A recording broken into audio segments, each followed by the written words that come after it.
தவக்காலம் முதல் வாரம் வியாழக்கிழமை. முதல் வாசகம். ஆண்டவரே, உம்மை தவிர வேறு துணையற்ற எனக்கு உதவி செய்யும். எஸ்தர் நூலிலிருந்து வாசகம். அதிகாரம் 4. இறை வார்த்தைகள் 17. சாவுக்குரிய துன்பத்தில் துடித்த எஸ்தர் அரசி ஆண்டவரிடம் அடைக்கலம் புகுந்தார். இந்நிலையில் இஸ்ரேலின் கடவுளாகிய ஆண்டவரை அவர் பின்வருமாறு மன்றாடினார். என் ஆண்டவரே, நீர் மட்டுமே எங்கள் மன்னர். ஆதரவற்றவளும் உம்மை தவிர வேறு துணையற்றவளுமாகிய எனக்கு உதவி செய்யும். ஏனெனில் நான் என் உயிரை பணயம் வைத்துள்ளேன்.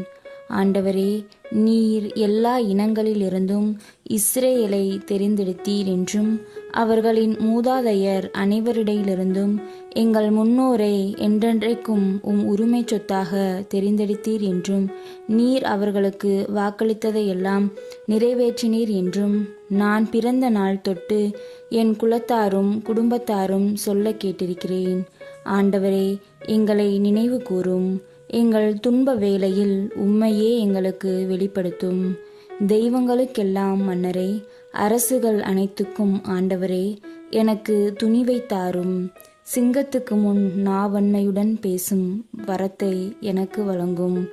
எங்களுக்கு எதிராக போரிடுபவனை மன்னர் வெறுக்கச் செய்யும்.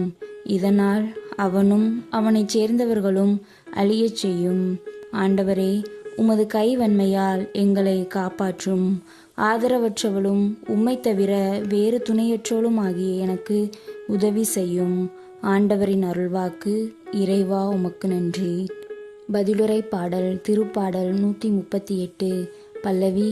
ஆண்டவரே, நான் மன்றாடிய நாளில் எனக்கு செவிசாய்த்தீர். ஆண்டவரே, என் முழு மனதுடன் உமக்கு நன்றி செலுத்துவேன். தெய்வங்கள் முன்னிலையில் உம்மை புகழ்வேன். உம் திருக்கோவிலை நோக்கி திரும்பி உம்மை தாழ் பணிவேன்.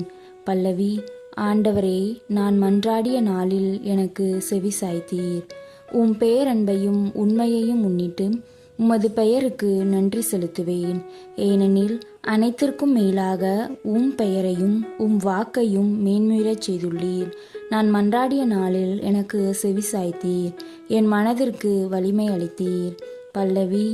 ஆண்டவரே, நான் மன்றாடிய நாளில் எனக்கு செவிசாய்த்தீர். உமது வலக்கையால் என்னை காப்பாற்றுகின்றீர். நீர் வாக்களித்த அனைத்தையும் எனக்கென செய்து முடிப்பீர். ஆண்டவரே, என்றும் உள்ளது உமது பேரன்பு. உம் கைவினை பொருளை கைவிடாதையும். பல்லவி. ஆண்டவரே, நான் மன்றாடிய நாளில் எனக்கு செவிசாய்த்தீர். நற்செய்திக்கு முன் வசனம். கடவுளே, தூயதோர் உள்ளத்தை என்னுள்ளே படைத்தருளும். உம் மீட்பின் மகிழ்ச்சியை மீண்டும் எனக்கு அளித்தருளும். நற்செய்தி வாசகம். கேட்போர் எல்லாரும் பெற்றுக்கொள்கின்றனர். மத்தேயு எழுதிய தூய நற்செய்தியிலிருந்து வாசகம். அதிகாரம் 7. இறை வார்த்தைகள் 7 12 வரை. அக்காலத்தில் இயேசு தம் சீடரை நோக்கி கூறியது: கேளுங்கள், உங்களுக்கு கொடுக்கப்படும். தேடுங்கள், நீங்கள் கண்டடைவீர்கள். தட்டுங்கள், உங்களுக்கு திறக்கப்படும். ஏனெனில் கேட்போர் எல்லாரும் பெற்றுக்கொள்கின்றனர். தேடுவோர் கண்டடைகின்றனர். தட்டுவோருக்கு திறக்கப்படும்.